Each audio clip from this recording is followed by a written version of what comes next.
The past year has been a nightmare for me. I worked with my dad to prepare to take over the family construction company when he retired, but fate had other plans. Dad's sudden and fatal heart attack ruined all of our plans right at the beginning of the year.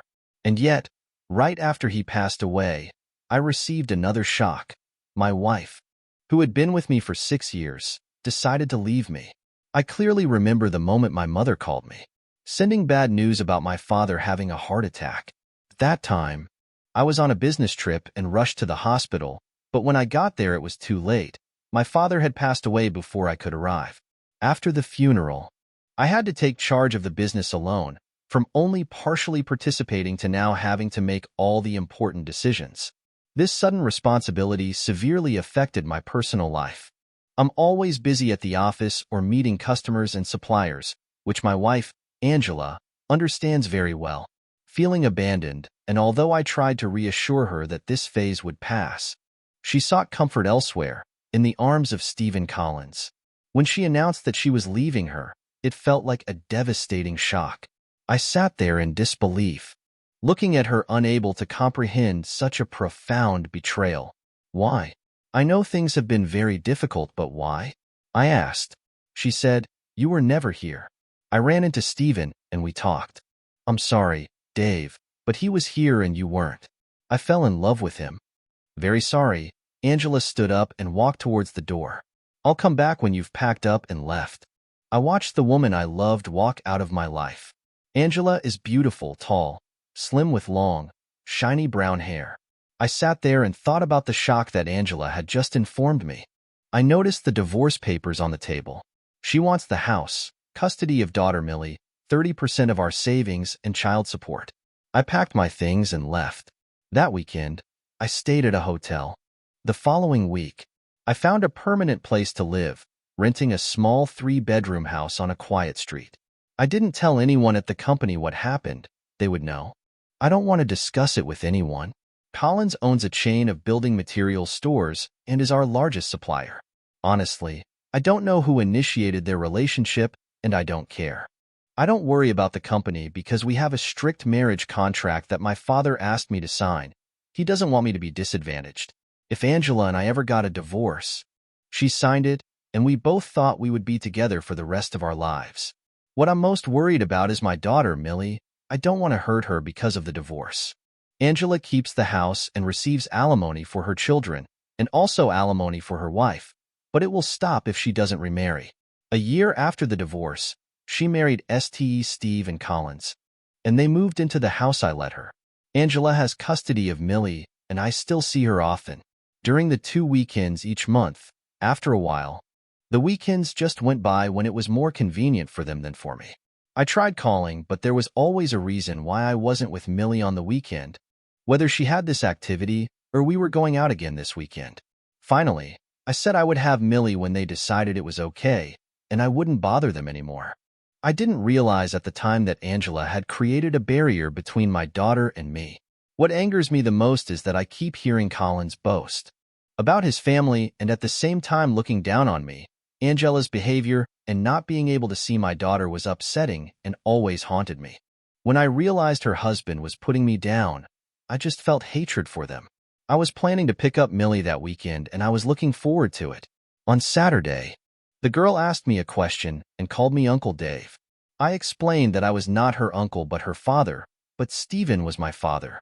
Mom said that uncle is my person, which is very strange. I feel terribly annoyed. On Sunday, when Angela picked up Millie, I didn't say anything. I felt like arguing with her right in front of Millie was too much. Next time it's just the two of us, I'll mention it. That day was a bad day at the company. I exploded and realized I had been patient for too long. I have planned my revenge, and will start it tomorrow. That week, I spent a lot of time calling old and new suppliers. I assure them it will give them more work. I will make sure that the return will ensure a favorable price, which most people agree on if they want to grow their business. I called a meeting with senior directors and purchasing managers, shopping and accounting. When I entered the room, I saw nervous expressions on their faces. Gentlemen, first and foremost, the company is not in trouble. This is not a meeting to discuss layoffs. I assured them of that. and then they felt more comfortable. I know the company has a lot of projects going on at the moment. What I need to know. Many of them still need construction materials. Don Foster, head of procurement, was the first to speak up. I received a request from 2 site managers to place a large order this week. I sneaked a piece of paper over to Dawn. Here was the revised supplier list. I want to make sure all transactions go through them from now on. Dawn looked at the paper. I don't see CCS construction supplies here, Dave. No, you don't, and you never will. From now on, Harrington Construction will not do any more transactions. By CCS, I mean no orders were sent to them. If anyone bought a single nail or screw from them, they would be immediately fired. Next to the names on the list, you will see what those companies can offer us. We can use it all for whatever we want. They've got the price and delivery time right for us. We spent the remainder of the meeting discussing general business. 2 weeks after that meeting, the company won the bid to build a large amount of housing along with some retail stores nearby. The materials needed for this project will be quite large. CCS will not receive any orders from here. News of the company winning the contract spread quickly, and just a few days later, I had a meeting with a salesperson from CCS. He told us that they could supply us with all the necessary materials at a very good price. I interrupted him mid-sentence and said that we were no longer working with CCS as a supplier. He looked shocked as he left my office. I smiled, and it didn't escape the notice of Sandra, my secretary. I see you like that. Speaking with a smile. I know why when you said the other day that we won't be working with CCS in the future, things are looking pretty positive because our new suppliers are keeping their promises. Small projects came to us throughout the year. I was asked to submit a bid to build a new headquarters for a growing technology company, and our bid was successful. The only negative point in the year was when my mother passed away. Her health was deteriorating. The divorce and not seeing much of Millie didn't help, and I knew her. I really miss my dad. Angela knew about her mother, but she didn't bother to ask if she could attend the funeral. She never showed up. Some of our competitors and a few small companies that we had subcontracted knew about my decision not to work with CCS. When asked why, I simply answered frankly that my boss robbed my family, so I took the job away from him. I know it sounds petty, but it's the only way I can get revenge without going to jail. Before long, one of my managers asked me what was wrong. What's wrong, Bill? I asked because I thought you might be interested to know that some of our smaller competitors and subcontractors have stopped doing business with CCS. As you know, I am a Freemason, and at the last lodge meeting, I found out that both Baxter and Charlesworth Construction no longer get their materials from them. It seems like the word is spread. Maybe you don't know this, Dave, but a lot of people respect you, in part because of your character and the honest way you do business. Thanks, Bill. Nice to hear that. People think I'm a decent person. The way I do business is the same. That's the image my father tried to build, and I will do my best to preserve it. Even though business is going well, I haven't seen my daughter in a while. I decided to call Angela when I got home to see if I could take Millie home for the weekend. I was only in the house for a few minutes when the doorbell rang. I opened the door and saw Angela standing there. Good evening, Angela. Please come in. I greeted her sarcastically. Don't pretend with me. Look at Dave's smug expression. What game are you playing? What the hell are you talking about, Angela? We haven't talked in a while, and now you barge in here and start accusing me of all sorts of things. You know what I'm talking about, she screamed. You're trying to ruin Steven's business. It's not bad enough that you don't want to do business with him anymore, but to also badmouth him to all the other companies is really bad.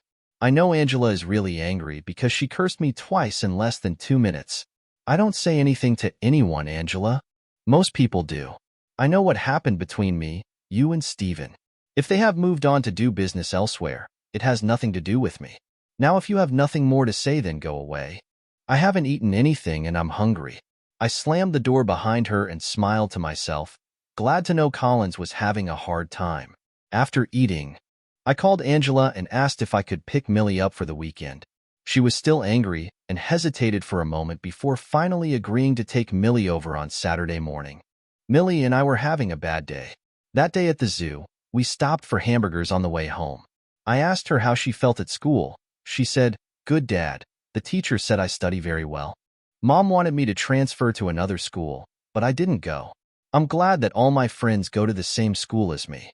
Then we watch a movie at home, and Millie goes to bed shortly after 9 p.m. I thought about what she said about transferring schools. When she brought Millie home on Sunday, Angela asked if she could talk to me quickly. Stephen stood aside and Millie. I went up to her room, looked at Dave and said, "Hey, to be honest, it's not easy for me. But is there any way you can help Stephen? We want Millie to go to a private school for girls. But with the economic situation currently, we cannot afford tuition. Sorry, Angela, but we have placed orders for all current projects. Nothing new now." I replied, knowing it was just a bunch of lies. Furthermore, Millie seems happy where she is, with all her friends. I get the feeling she doesn't want to go anywhere. Different school. Short but fun ride home.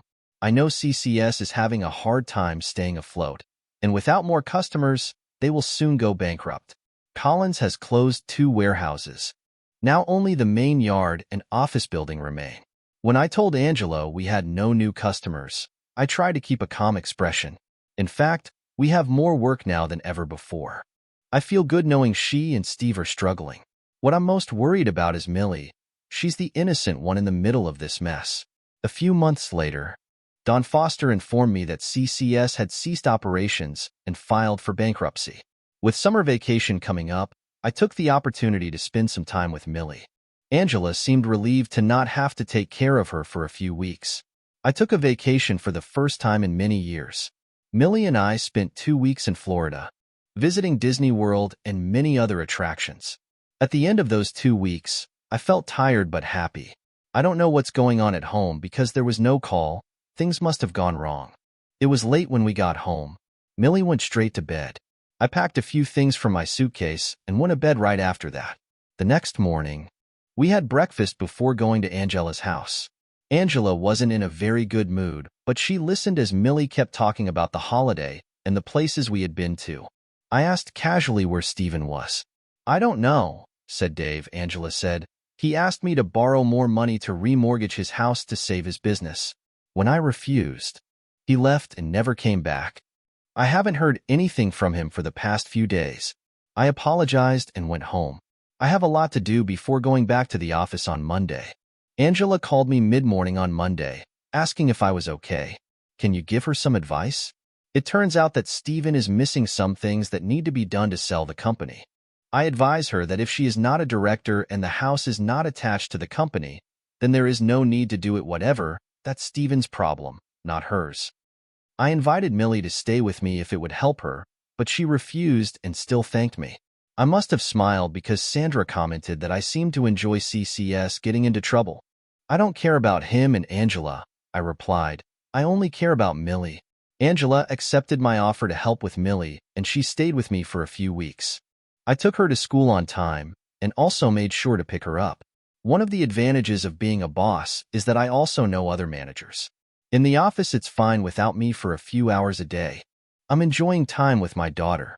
Angela has a hard time because of Stephen's absence, having to deliver his letters to his lawyer and thinking about finding a job to make ends meet without his financial support.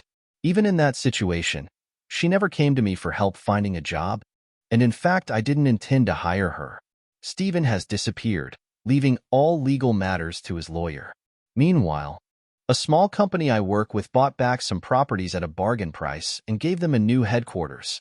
Angela eventually divorced Stephen because he abandoned her, downsized to a smaller house, and donated her belongings to charity. This change is beneficial for Millie because she gets a larger bedroom. Angela found a job at a law firm, while my business thrived, securing my financial future. The pressure from Stephen's relationships and his disappearance make Angela look noticeably older. Our communication improved, and I spent more time with Millie. Reconciliation with Angela was out of the question, and I made that clear, even though I wasn't dating anyone. She kept mentioning her niece. Her goal of seeking justice against the man who broke my family had been achieved. I now find peace knowing that I did what I needed to do, unlike Stephen Collins, who doesn't know where he is now. For the attentive listeners here, I'd appreciate it if you subscribed.